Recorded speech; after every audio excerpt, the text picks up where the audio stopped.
Fellas, as of right now, there's so many prospects in the UFC. It seems like every 2 or 3 cards we get a new big prospect that's in the UFC. And considering we've got so many prospects and there's so many questions to be answered, I thought it would be the perfect time on how to beat every major prospect in the UFC. So if I had to make a game plan to beat all the major prospects in the UFC, what would it be? Now, when I say major prospects, I mean like not a ranked fighter, not somebody who's deep into the rankings, because then they're more of a contender than a prospect. And I'm not just going to go through every single fighter on the contender series. I'm talking about the main prospects, people who still have a lot of questions to be answered, and just how to beat all these prospects. So let me know your thoughts on these prospects and the game plan. But we'll go in there with the first, which is Sharapudtin Magomedov. Definitely one of the biggest prospects currently in the UFC, 13-0. And has burst onto the scene, and he's definitely one of the biggest prospects. I think he's just been scheduled to fight at UFC Abu Dhabi against Micheal, which is going to be fun to see. So I'm going to go through the pros and cons first, and then I'll go through the actual game plan. So obviously the pros of Sharapudtin Magomedov, I mean, he's a really good kickboxer. He's a fantastic kickboxer, one of the best unranked strikers in the UFC, and he seems pretty much unstoppable in the UFC, or unstoppable on the feet, at least from what he's shown in the UFC and outside the UFC. I'm not saying he's like top 15 best strikers in the UFC, but his kickboxing ability is amazing. His ability to just pick people apart like he did with Bruno Silva, and even in his last fight against Nickal. And he's durable. He's shown that he's able to go 3 rounds. He's shown that he's able to go the distance. He's tough as nails. So Sharapudtin Magomedov, it's going to be very hard for this dude to get outstruck on the feet when he climbs the rankings, when he gets close to that ranking area. And the more unranked dudes that this dude faces, you know, it's going to be difficult for anyone to beat this dude on the feet. So he is very, very tough to beat on the feet, and he's durable. But the cons of Sharapudtin Magomedov, I mean, obviously, his takedown defense. This dude was getting held up against a cage for a significant amount of time by Antonio Nickal, who was a can that was put in there to give Sharapudtin Magomedov a free win. Even Bruno Silva, and I'm not calling Bruno Silva a can necessarily, but he's more of a striker, and he was able to do a lot of significant control time against Sharapudtin Magomedov in his debut. And that just makes you think how much Sharapudtin's going to struggle when he does face an actual wrestler in the middleweight division, because there's a lot of wrestlers in this division, a lot of wrestling prospects. I know Nickal called him out. That's a nightmare matchup for Sharapudtin, and he does struggle with grappling, like I said, even with cans as well. So you can only imagine what somebody with elite wrestling is going to do. So the game plan that I would do to beat Sharapudtin Magomedov is to just wrestle. That's your best game plan. I'm not going to make it overcomplicated. It's simply to just wrestle this dude, avoid striking with him, close the distance at every opportunity. You don't want to be fighting at Sharapudtin Magomedov's range. He's going to destroy your legs. He's going to attack you with those body kicks. He's going to attack you with everything out the kitchen sink. So just try and close the distance at every opportunity, and use your striking to set up the takedowns. Use your striking to set up the takedowns. Engage in striking for a little bit of time just to set up those takedowns. Everything you can do to try and get in a clinch, make it ugly, hold him against the cage, wrestle. Any sort of grappling you can do against Sharapudtin Magomedov you want to do. You don't want to be fighting this guy on the feet. You don't want to be engaging in a striking matchup unless you are setting up the takedown, because we've seen this 2 times already in the UFC. We've seen it before the UFC. It hasn't worked out exactly well for anyone, and like I said, he is a fantastic kickboxer, and he seems pretty much unstoppable on the feet. So anything you can do to take him down, take him to the mat, because he's probably one of the only Dagestani fighters in the UFC that can't wrestle. He's got all his eggs into one basket, and that's striking. Really good striker, really shit wrestler. Anything you can do to take him down, or just hold him against the cage and make it ugly like Nickal tried doing, that is your game plan to beat Sharapudtin Magomedov. Then we've got Nickal, another massive prospect who seems to be really favoured by the UFC. Still don't understand why he had that main card opportunity at UFC 300.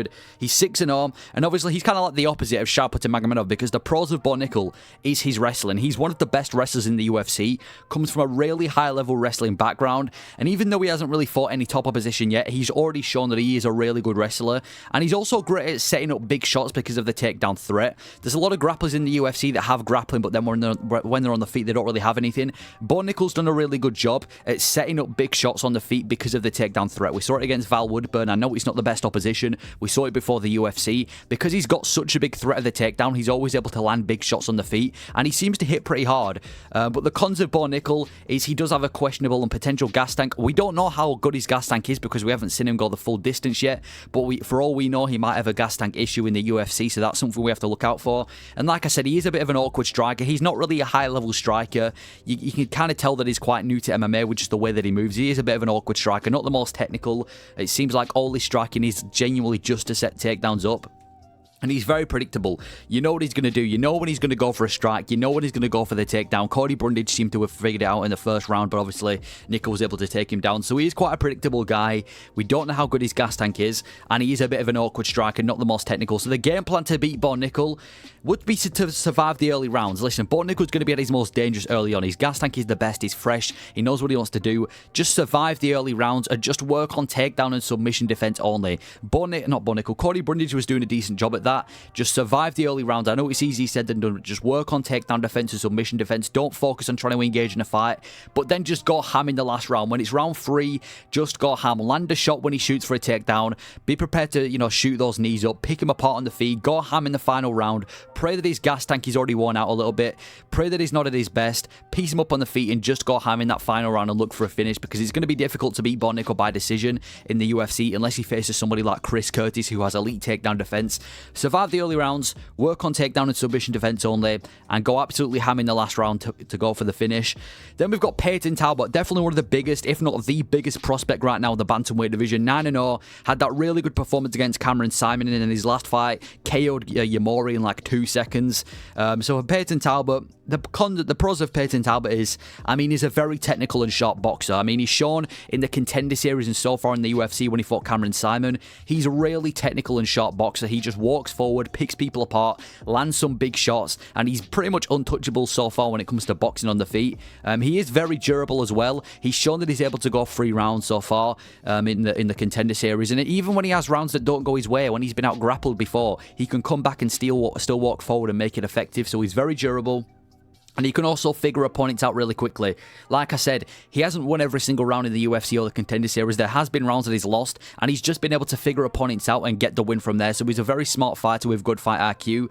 But the cons of Payton Talbott is he has struggled with pressure in the past. In the Contender Series, I forgot who he fought, but he fought somebody in the Contender Series, and there was a lot of grappling offense, and he lost the first 2 rounds because of the grappling. So he's definitely struggled, and like I said, he doesn't do too well against heavy grapplers. That seems to be his kryptonite so far.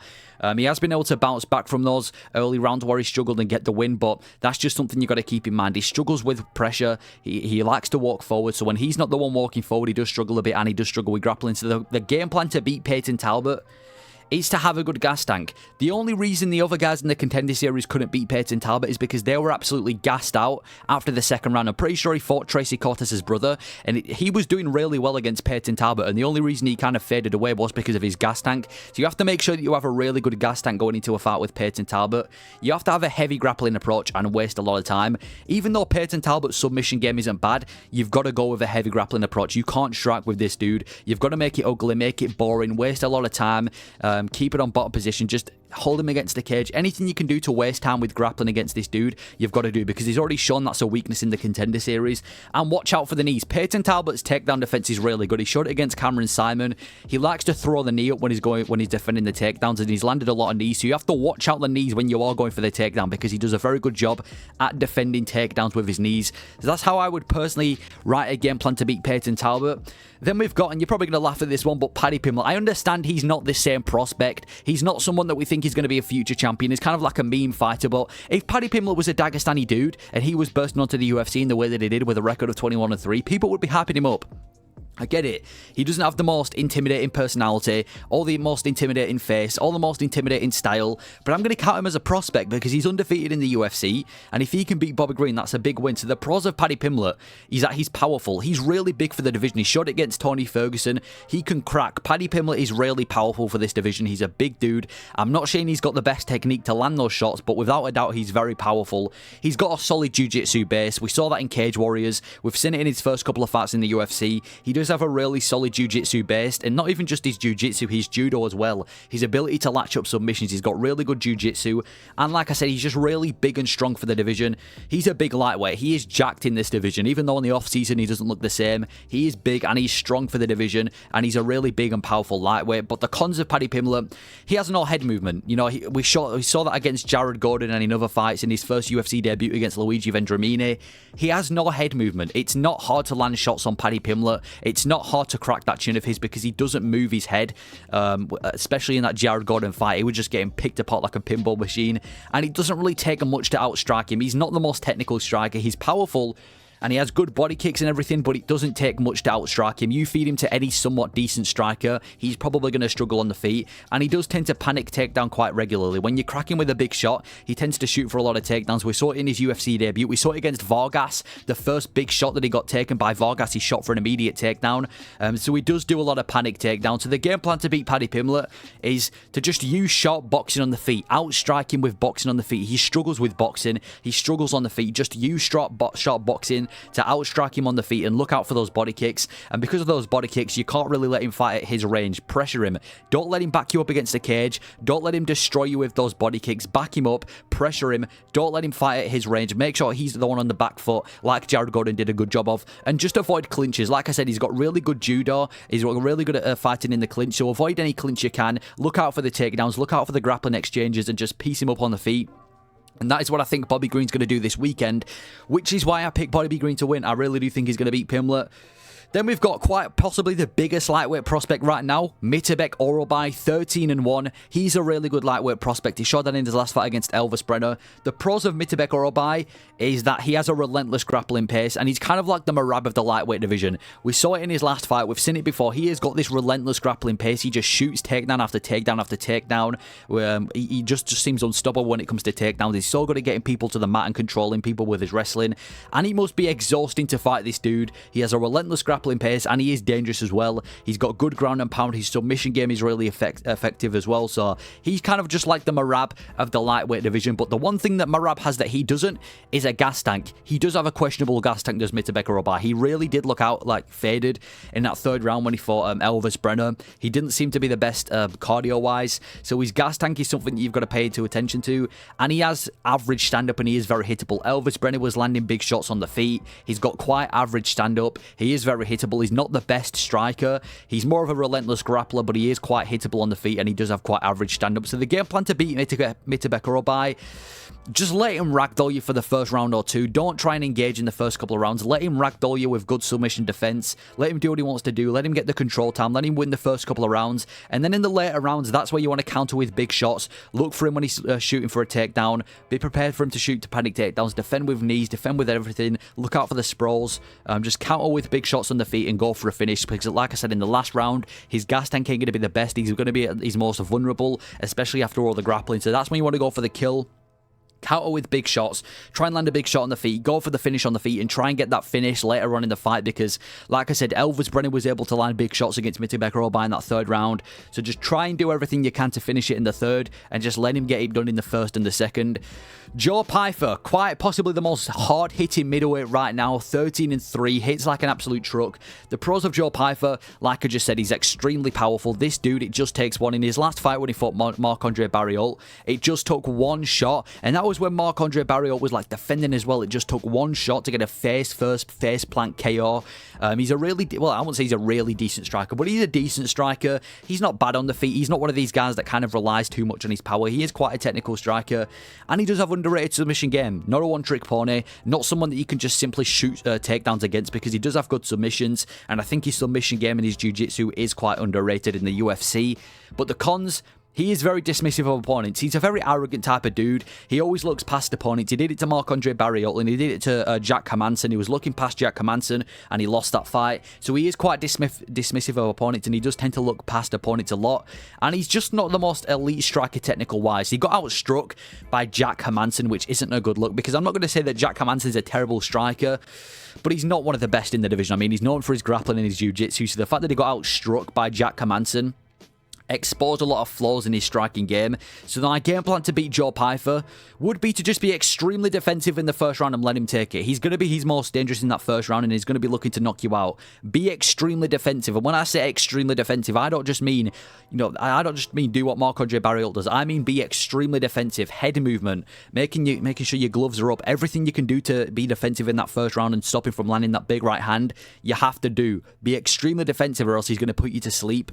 And also, be cautious, like I said, but keep it technical on the feet, you know, keep it technical. Don't try and engage in a dogfight. Try and keep it traditional. Try and keep it technical because he's not the most technical striker, and just be cautious about the shots that he's going to land, and just try and keep it on as a technical striking matchup, and fake the takedowns as well. You want to keep him guessing. You want to make his striking as ineffective as possible to fake the takedowns, keep him guessing.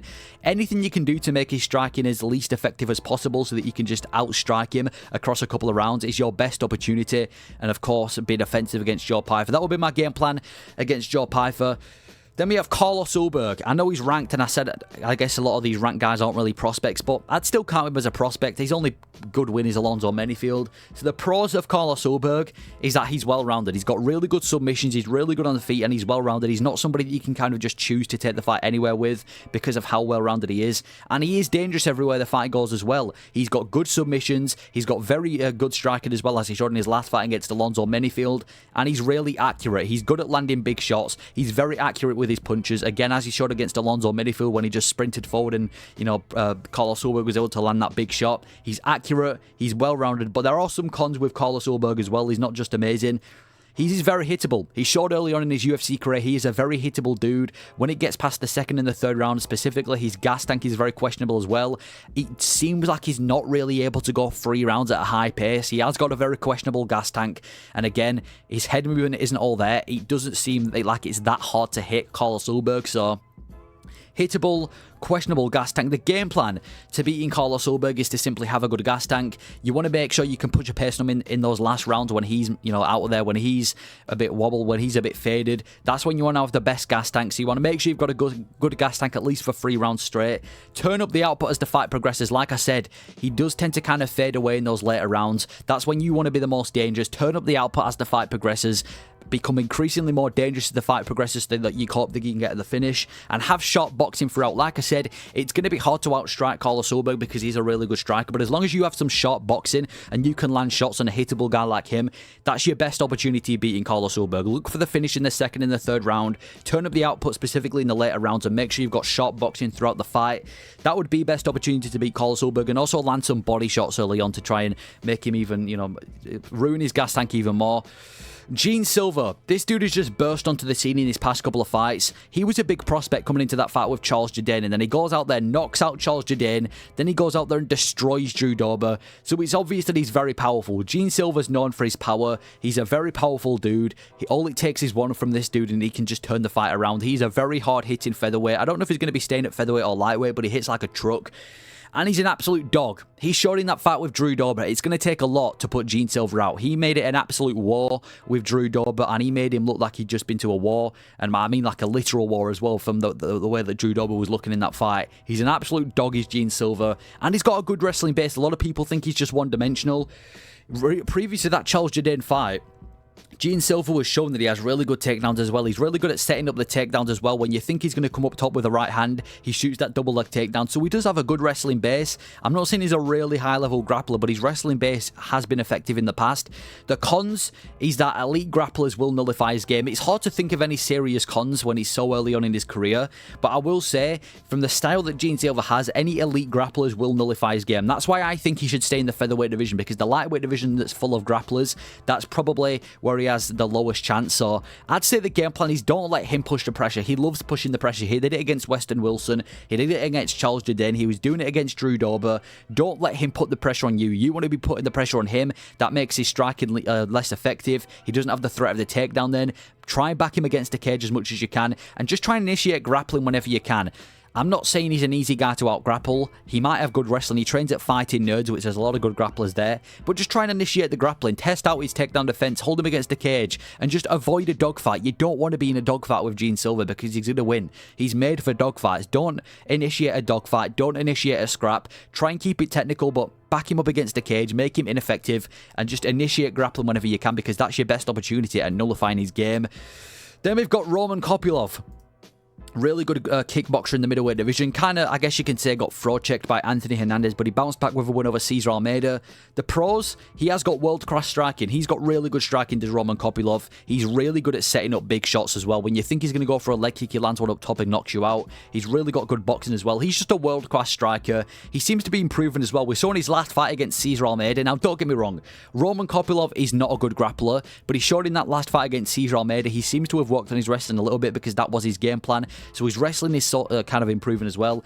And like I said, just great at setting up shots. When you think he's going for a body kick, he's going for a head kick. When you think he's going, you know, down bottom, he's going up top. He's really good at setting up shots, and he has world-class striking. But the cons, he does lack ground game. I mean, Anthony Hernandez showed it, but I know Anthony Hernandez is an elite grappler, but Roman Kopylov does lack ground game. When he faces an elite grappler, that's when he's going to struggle, and that's when he's going to lose. The ground game of Roman Kopylov does need a lot of work, and he does tend to tire out in round 2 and round 3. That fight with Cesar Almeida, he didn't even do that much. I mean, he took him down and held him down for a little bit against a guy who just came to the UFC from Glory Kickboxing, and he looked exhausted in that second and the third round. So he's definitely got a lot of problems going on with the gas tank, because he tends to tire out in like round 2 and round 3. So my game plan would be to attack the body early and fake the takedowns. You have to fake the takedowns because he knows he's behind when it comes to grappling. Keep him guessing on the feet, make it ineffective, and attack the body because you want his gas tank to be as low as possible come the later rounds. So attack the body, fake the takedowns.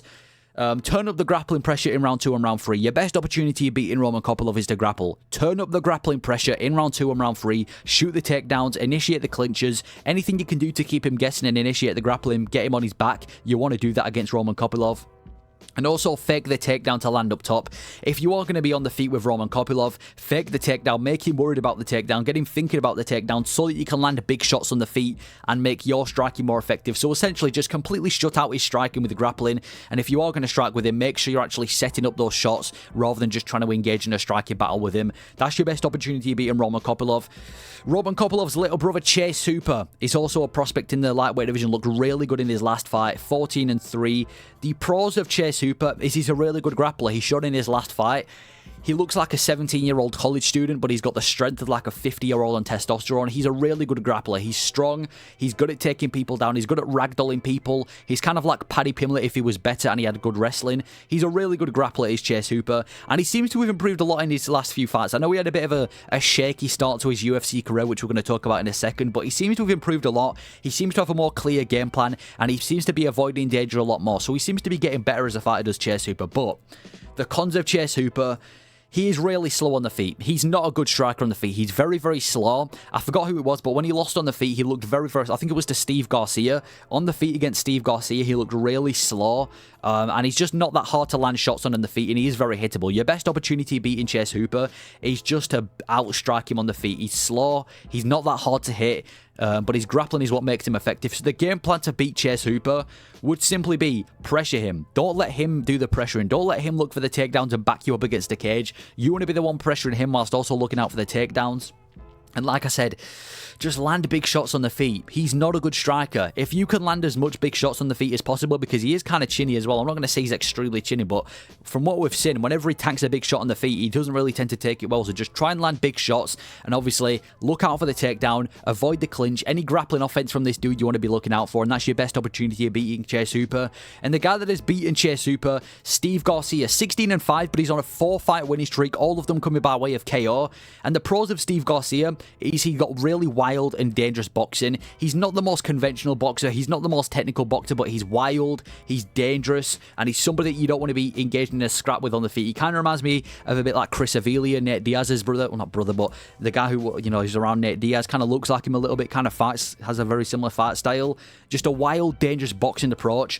But the cons of Steve Garcia is he's not the most technical. Like I said, he's not the most technical dude. If you try and keep it technical and conventional, that's your best opportunity of beating him on the feet. He's also quite dirty as well. In his last fight against Sung Woo Choi, the amount of back of the head shots he was landing, and it seems like he kind of relied on a very dirty game plan. So he is quite a dirty fighter.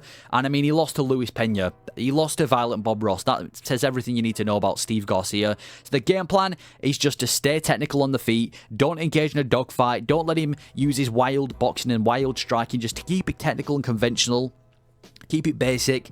Mix it up with the wrestling as well. He has lost a few times in the UFC, and it seems like his main kryptonite are wrestlers. So just mix it up with the wrestling, take him down, and just deal damage as well. I'm not saying he's chinny or anything, but he definitely tends to fade the more damage he takes. So if you can take him down, do a lot of damage with ground and pound, or just do damage on the feet, that's your best opportunity of beating Steve Garcia. Don't let him be the one ruling the fight. Don't let him be the one pressuring you, and just deal damage, mix it up with the wrestling, stay technical, and that's how I would beat Steve Garcia. Then we've got one of the best unranked featherweights in the world, Joanderson Brito. Absolutely destroyed Jack Shaw in his last fight with those leg kicks. 17-3, big prospect. The pros of Joanderson Brito is that he's such a dangerous striker. I mean, he's dangerous from everywhere. He's quick, he's powerful, he's got a big right hand that he tends to land. He KO'd Andre Philly with it. And this dude has baseball bat leg kicks.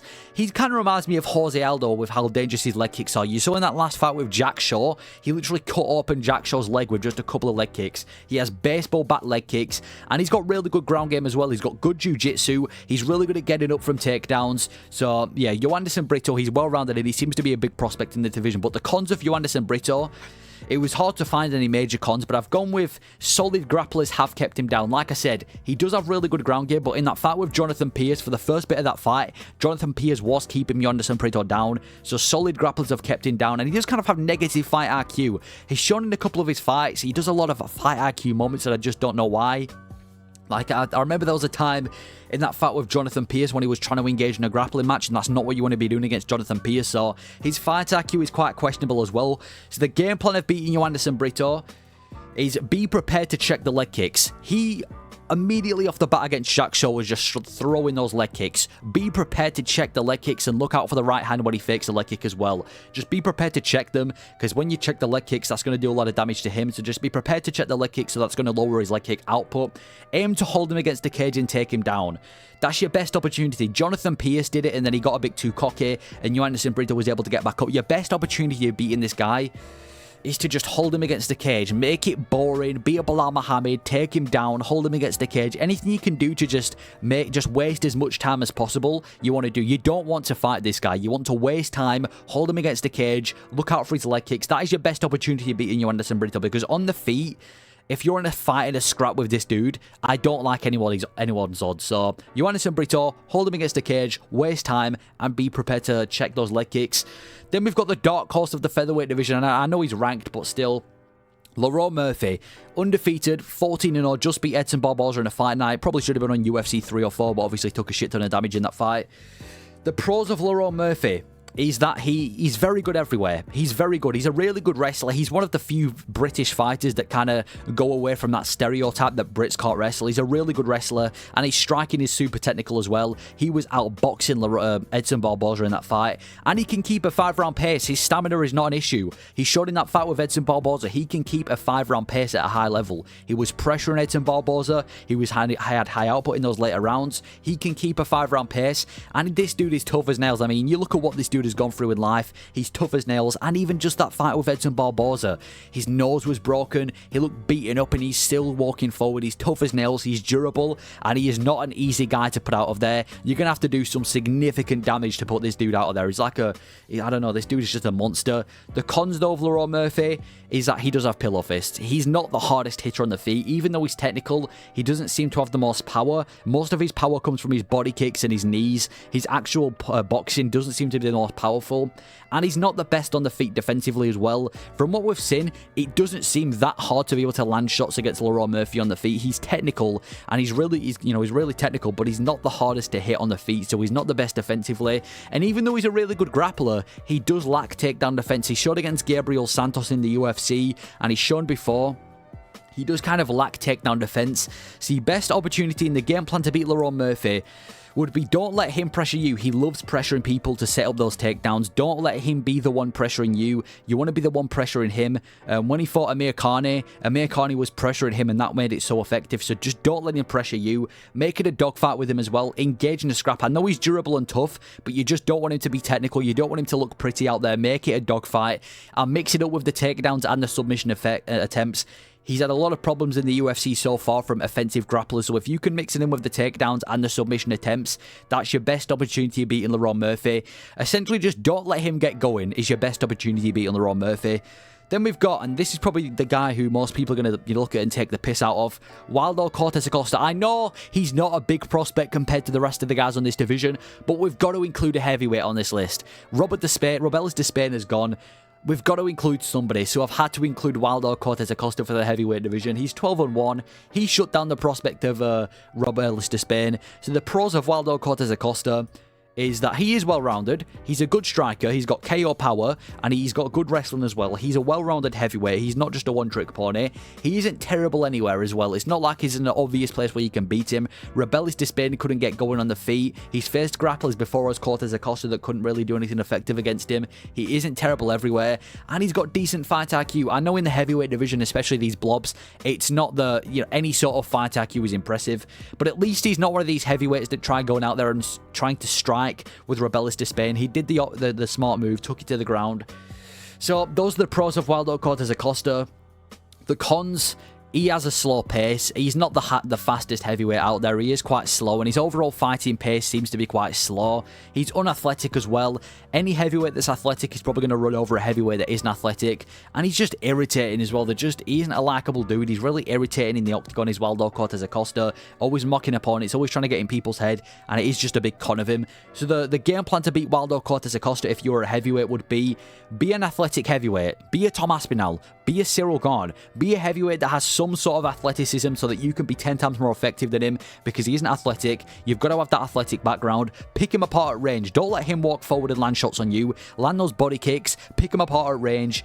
Keep the distance. Control the distance and just pick him apart. And just don't fall for his mind games. He's going to be mocking you during the fight. He's going to be laughing at you. He's going to be trying to get in your head. Don't fall for it. Stay technical. Stay calm. I don't know why I'm saying stay calm when you're fighting bloody Waldo Cortes Acosta. You're not fighting Pavlovich, but just pick him apart at range. Be an athletic heavyweight. That's your best opportunity to beat your Waldo Cortes Acosta.